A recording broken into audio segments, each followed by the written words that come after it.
The air in Chronos Initiative Labs hummed a low thrum that vibrated through Elias Thorne's teeth.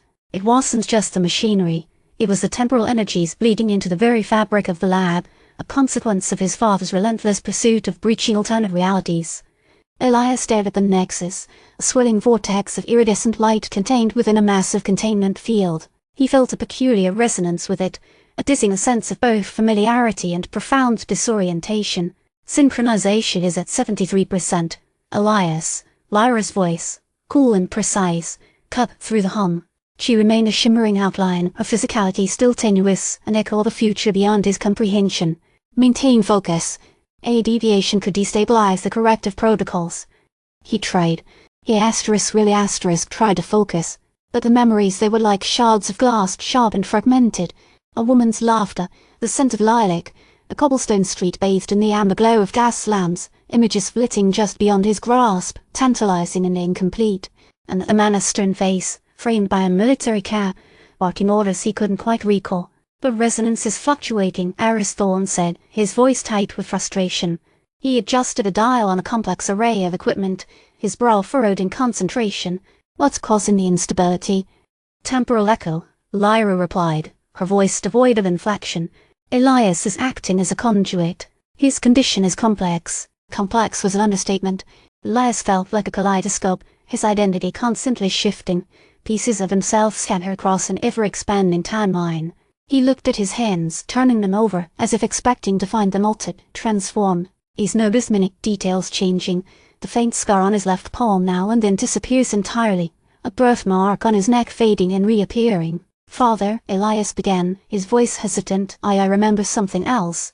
A street, a woman, lilacs.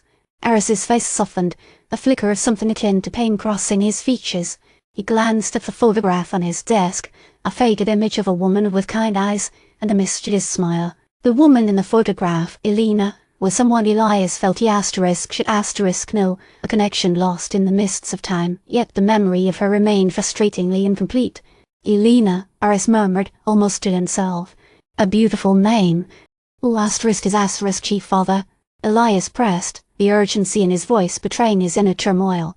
Before Eris could answer, a sharp pain lanced through Elias's head, and the lab dissolved into a chaotic swirl of colors and sensations.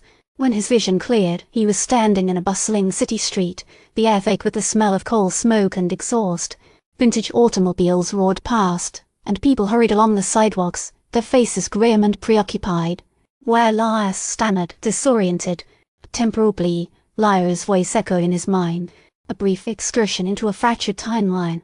It's crucial that you remain grounded, Elias. He looked down at his clothing, a sharply tailored suit, distinctly period-appropriate. He saw a newsboy hawking a newspaper. Germany declares war. Europe on brink of conflict. The date emblazoned across the top read August 1914. Iron in 1914, he said, the realization hitting him with chilling force. Suddenly, a man in a military uniform approached him, his face stern and authoritative. Are you lost, sir? You appear to be quite disoriented. The man's face, it was familiar, uncomfortably so. Elias felt a strange sense of déjà vu, as if he's encountered this man before, in a life he couldn't quite recall. The man's eyes narrowed. You remind me of someone I used to know. I don't understand, Elias said, his voice trembling. The man reached out and grasped his arm, his grip surprisingly firm. You're Elias Thorne, aren't you? Or at least, you look like him.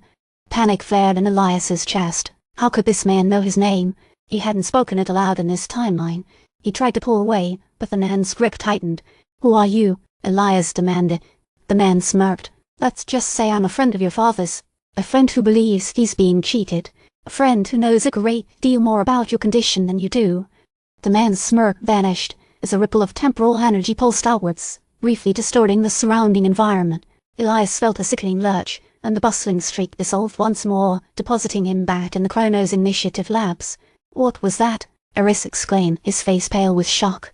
A hostile intrusion, Lyra stated, her voice sharper than he's ever heard it. Someone is manipulating the timelines, attempting to exploit Elias's connection to the Nexus. Who? Elias asked, his heart pounding in his chest.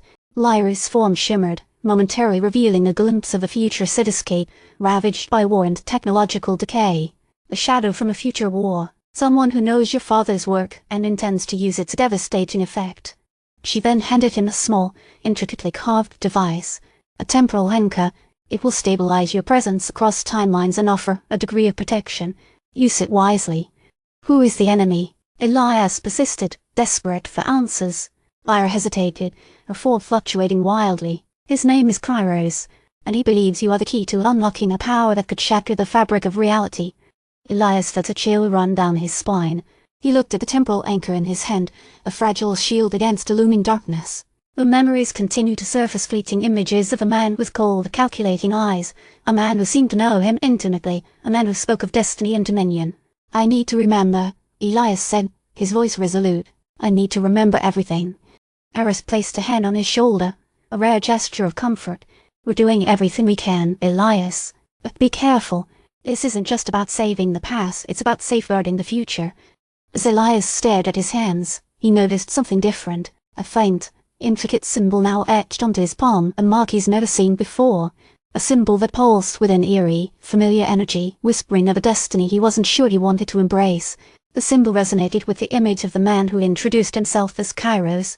Elias's new mission was to understand what this mark meant and to confront the shadowy figure that now hunted him.